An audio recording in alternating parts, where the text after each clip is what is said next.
Are you gonna focus on me? Focus on it. Boom. Hey team, how are you going today? It is Hannah here and welcome back to my channel. Thank you so much for coming back, and if you are a new subscriber, thank you for joining us. Today I'm doing the small YouTuber tag also because it is Thursday afternoon right now in my life and you are watching this on Thursday afternoon, and I needed something easy to do because I have heaps of ideas, but creatively they're too big for my boots. You know what I mean? There's a snake in my boot and that snake is an amazing video idea that I cannot execute. You know what I'm talking about? I'm just gonna kind of explain to you guys how I feel about YouTube at the moment in general. Demonetization was a thing that people cared about and got really angry about. So let's kind of slip some of that stuff in there. But there's like 10 questions, 7 questions. I can count.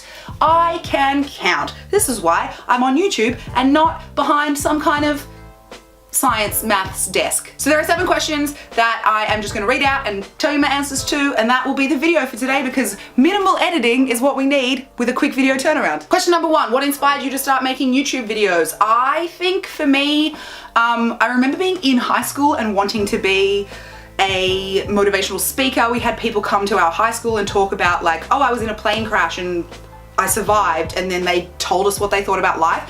And part of me was like, you shouldn't have to go through a near-death experience just to have your words have value. So I was like, oh, I would love to get up and speak to people about my thoughts on life. I used to come up with theories in high school.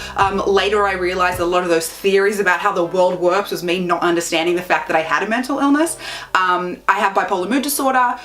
It's under control, guys, don't worry about it. And so I saw all of these people on YouTube kind of getting notoriety and having these large platforms, and all they were using them for was to sell like matte lipsticks to their like followers, thousands of followers. And I don't think that there's anything wrong with that. You're saying it weird. Saying what weird? All of it. But part of me was like, have a little bit, like, you don't have to do it every video, but every once in a while just be like, hey guys, don't forget to be a good person or something, or use your platform to send a message. And sometimes I would watch a couple of videos of the same creator in a row and be like, what is the message here other than that I'm supposed to think that that creator is gorgeous or beautiful or wonderful or whatever it is. So I wanted to create a space online where it was okay to talk about mental health, and I know a lot of creators recently have started doing that. But when I started wanting to make videos a few years ago, it certainly wasn't acceptable. It certainly wasn't something that most people did. But then I was super shy and it just didn't happen until later. And now, I don't know. And now here I am, not really talking about mental health all that often, but trying to throw it in there every so often, or even like certain other social issues that I think we need to discuss. Because even if there's not like thousands and millions of people watching my channel, I still think it's important to talk about serious and important issues. And that's why I started my YouTube channel. So yeah, and my hands are like here. I'm like, my shoulder's really high and my hands are like right here. I feel like I'm in Pan's Labyrinth. Like, what am I doing? Oh, that actually seriously hurt my shoulder muscle because I clenched it so hard. Number 2, how long have you been on YouTube and have you had any other channels? No, I have not had any other channels. I think I got this channel like 2014, and I uploaded one video in 2014, and I think it was called 5 Things They Don't Tell You About Getting a Divorce. And it was definitely part of a personal therapeutic process about going through my own divorce. I don't think I have that video at all anymore. I deleted that video from my channel because I didn't even know at that time that privating was a function. I uploaded that, very quickly deleted it, and then I thought about it. I was like, I do want to keep making videos. And then in 2015, I made a video called 26 Things About Turning 26 on my webcam.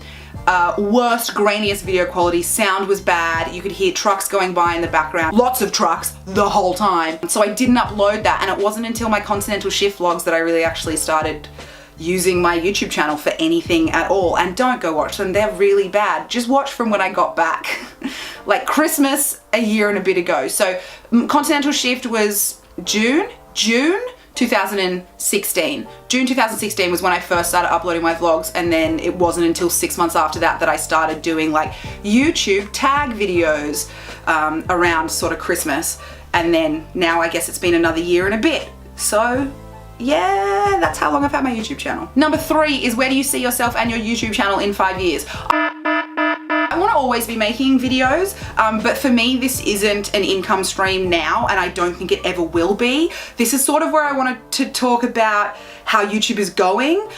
I think we're reaching a critical mass with YouTube where there are so many creators and people constantly, oh, the platform's oversaturated, the platform's oversaturated. No, you're just not looking hard enough, because you're only going to the trending page and seeing Casey Neistat, Zoella, and like KSI, who I don't even know who that is. So it's your fault if you're not finding more creators.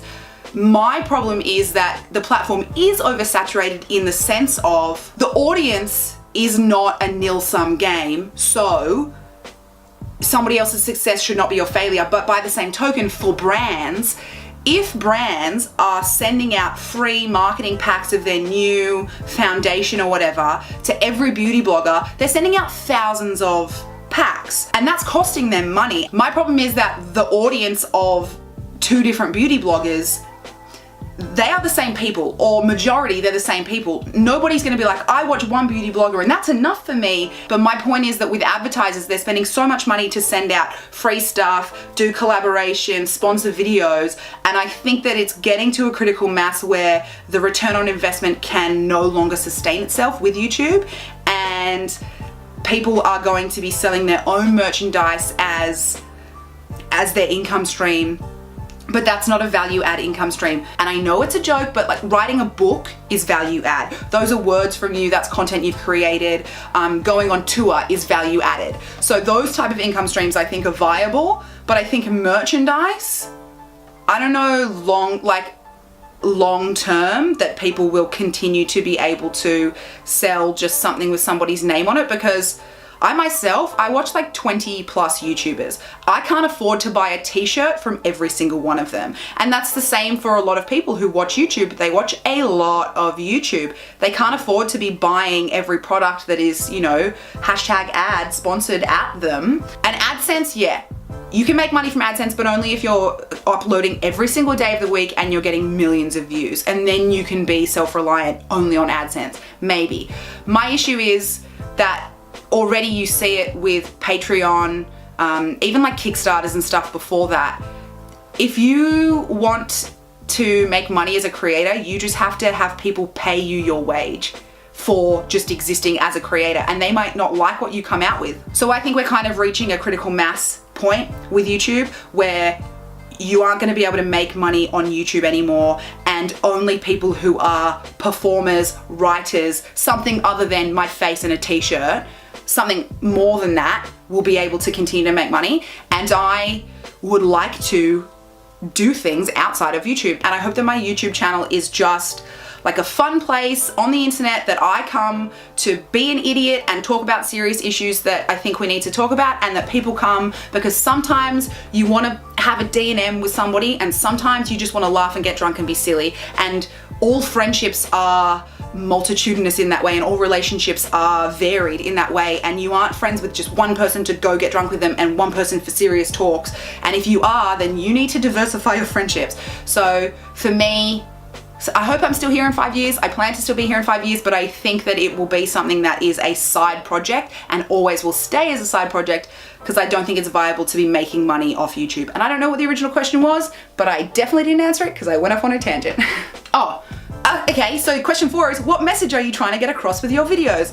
Some of them there is no message, and I think that's really clear. Some of them the message is just like, let's just have fun and make dick jokes because like balls are gross, and like let's laugh and just be friends and escape from the rest of the world. And then yeah, the videos that have a message, you know what the message is, because I'm very pointed. Here's my opinion, capital O opinion, TM, that's what it's about. My message is like, sometimes we want to laugh and escape the seriousness of the world, and sometimes we have to talk about serious issues, and there should be a place on the internet, or that I shouldn't have to, as a creator, pick one aspect of myself and focus only on that so that the algorithm latches onto that and that makes me successful. I don't know.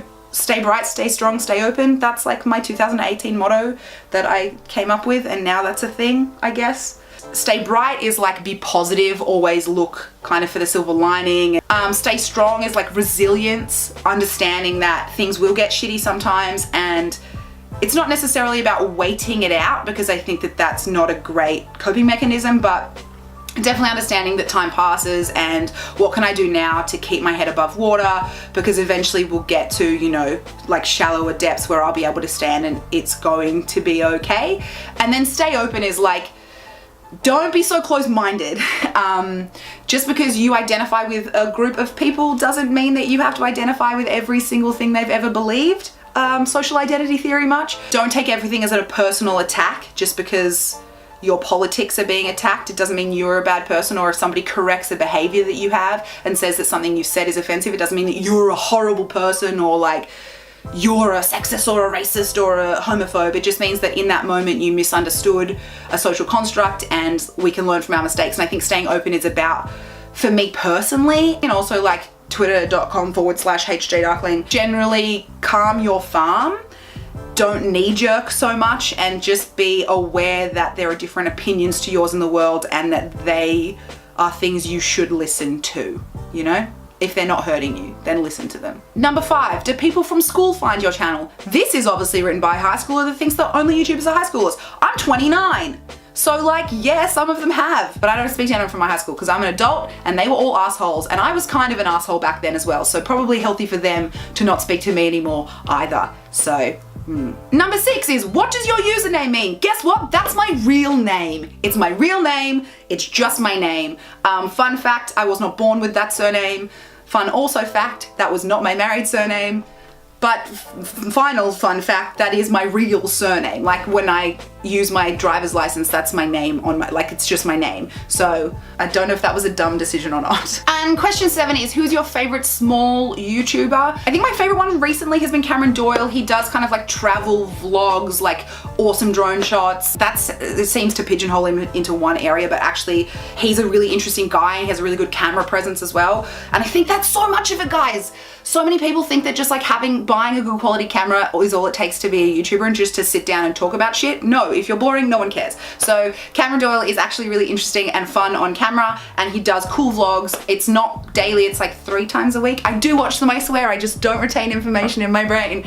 So I'll put a link below. He's under 1,000 and he should definitely be like in the thousands, if not hundreds, thousands. Like, he's great. And also, I don't know like what small is. There's also another YouTuber that I watch called Paige Backstage, who has under 10,000 at the moment, and I think she's gonna crack it real soon. She talks about like emo bands, and she's Canadian, and she talks about like vinyl and like pins and a bit more of that scene that I sort of love, but I'm not super a part of, and I think she's great. And again, I just find her so interesting when she talks to the camera, and it's just like her in her room talking about the shit that she loves. And I did actually find her because she made a slightly controversial video basically being like, band members who sexually assault shouldn't be supported in the scene, and I was like, good on you, girl. I appreciate that she made that video, and I agree with her, and she got a lot of hate for it, but everything else she makes is also great and interesting and wonderful, and it was just the algorithm showed me that one. Controversial and trending. Also an issue that I have with the algorithm.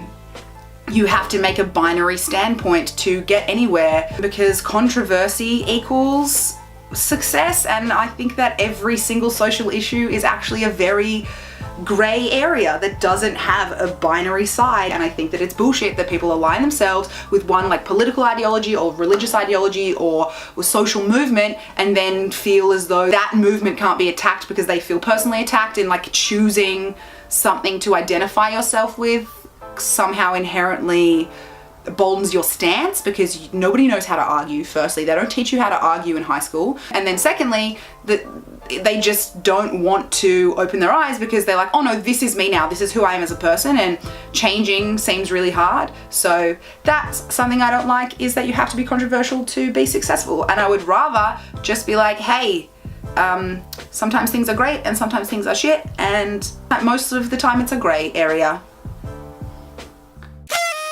And my hair is purple. Did you notice? My hair's purple. Also, my ears are purple. I don't know if you can tell. Yeah, in my sleep, all of it like rubbed off on me. So now like the back of my neck and my ears are all purple because it's like fresh pots, you know? Fresh pots of hair. Fresh pot! Fresh pot! Fresh pot! Make it fresh pot.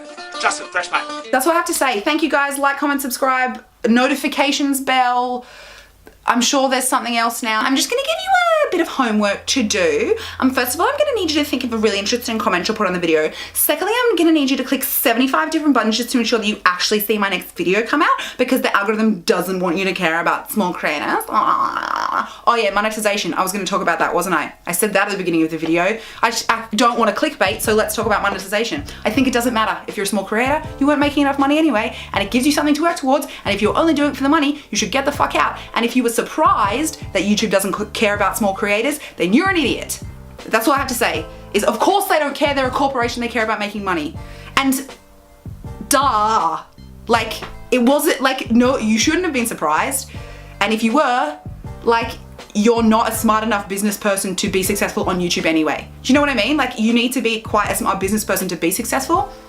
And if you were surprised that they demonetized smaller creators, then you don't understand how business works. Therefore, you're not going to be successful. That's that surprise. If you were angry, you have a right to be angry 100%, but you weren't making enough money anyway. And also, as I said earlier, I think that AdSense as a viable income stream isn't going to be sustainable for long. How many adpocalypses have we had now? I don't know, 25? Coping mechanism is just detachment. Perfect. Wonderful. I love it. Thanks, team. Bye. I love you. Also, sorry for this. How do I explain this? I don't know how to say this. I should have thought about it before I turned the camera on. And I have, but it's hard to explain. My back is against the wall and it's still too close to my face. I mean, if you don't come here for my face, I don't know what else you come here for, because I don't provide much else consistent. The only thing that's in every video is this.